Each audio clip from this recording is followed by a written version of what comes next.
Welcome back to my channel. ఈరోజు ఈ వీడియోలో ఈ పిక్ చూస్తున్నారుగా, ఈ స్టిచ్చింగ్ ఎలా చేసుకోవాలన్నది ఈ వీడియోలో వివరిస్తాను. ముందుగా మనం హ్యాండ్ మెజర్మెంట్తో కొలతలు తీసుకొని కటింగ్ చేసుకోవాలి.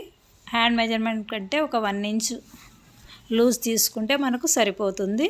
ఇలా స్టిచెస్ అన్నవి ఒక 5 or 6, 5 లేదంటే 7 అలా తీసుకొని 1 ఇంచ్ గ్యాప్తో మనం మార్కింగ్ వేసుకోవాలి. మార్కింగ్ వేసుకున్న దానికి మనకు ఏ హైట్ ఉంటే సరిపోతుందో చూసుకొని ఆ ప్రకారంగా స్టిచ్ అన్నది చేసుకోవాలి.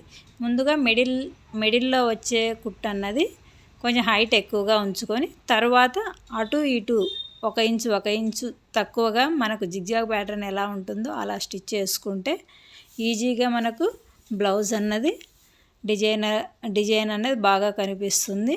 మనం ఈ టైపు బ్లౌజులని మన అమ్మలు వేసుకున్నప్పుడు చూసి ఉంటాము. ఇప్పుడు మళ్ళీ ట్రెండీగా డిజైనర్గా మనం స్టిచ్ చేసుకోవాలి అనుకుంటే ఎటువంటి మోడల్ లేకుండా ఈజీగా మనకు అందంగా కనిపించే ఈ బ్లౌజ్ డిజైన్ అన్నది ఈజీగా స్టిచ్ చేసుకోవచ్చు. ఒకసారి మీకు ఇంట్రెస్ట్ ఉంటే ఇలా ట్రై చేయండి. మన శారీస్ పైకి పాత బ్లౌజుల పైన మనం ఈ డిజైన్ అన్నది పెట్టుకున్నామంటే చాలా బాగా కనిపిస్తుంది. ఇలా వీడియోలో చూపిస్తున్న విధంగా మనం స్టిచ్చెస్ అన్నవి వేసుకోవాలి. ఇక్కడ నేను 5 స్టిచ్లే వేస్తున్నాను. మీరు కావాలి అనుకుంటే 7 వేసుకోవచ్చు. ఇలా మనం ఏదైనా ఆలోచించి మెదడుకు పదును పెట్టామంటే ఎలాంటివైనా ఈజీగా స్టిచ్ చేసుకోవచ్చు. ఇది ఒక ఐడియా మాత్రమే.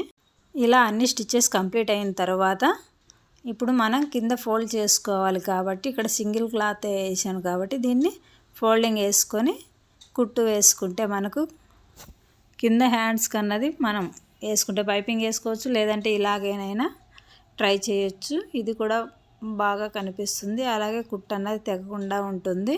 ఈ వీడియో నచ్చితే లైక్ చేయండి. అలాగే ఇలాంటి మరిన్ని డిజైనర్ బ్లౌజెస్ ఐడియాస్ కోసం మన ఛానల్ని ఫాలో అవ్వండి, సబ్స్క్రైబ్ చేసుకోండి.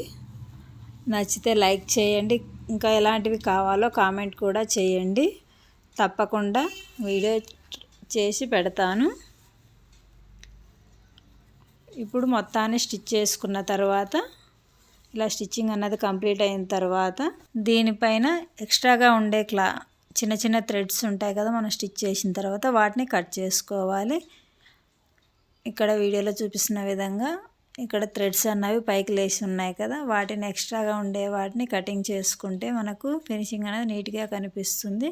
దానిపైన అలాగే వదిలేయకుండా మనకు ఒక చిన్న పూసల్ని, వైట్ పూసల్ని ఇక్కడ గమ్ పెట్టి అతికిస్తున్నాను. వీలైతే మీరు సూది దారంతో అయినా స్టిచ్ చేసుకుంటే ఇంకా బాగా ఉంటుంది.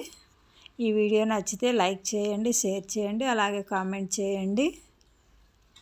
ఇంకా మరిన్ని వీడియోస్ కోసం సబ్స్క్రైబ్ చేసుకోండి. Thank you so much.